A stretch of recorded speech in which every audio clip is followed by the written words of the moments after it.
Hello everybody, welcome back to Nonna Pina's Sicilian Cucina show.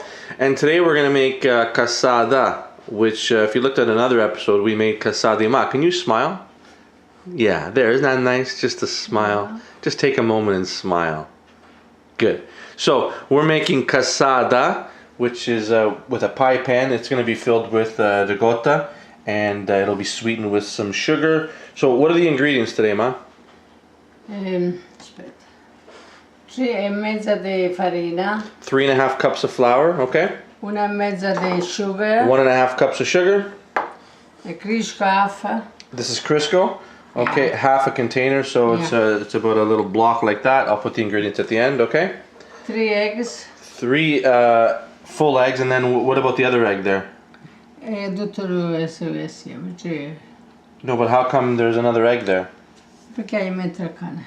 So you only put 2 in there right now. You just left one just to show that it's an egg? Yeah. Well, that was very creative of you. Okay, and then what do you got there? 2 spoons vanilla. 2 coffee spoons. Yeah. To stir the coffee. We're going to talk about those type of spoons again. Okay. And what else we got here? 3 spoons of baking powder. 3 teaspoons of baking powder. Okay. That's it. Nice. Okay, so we're going to make this cassata, and let's get it going. Smile.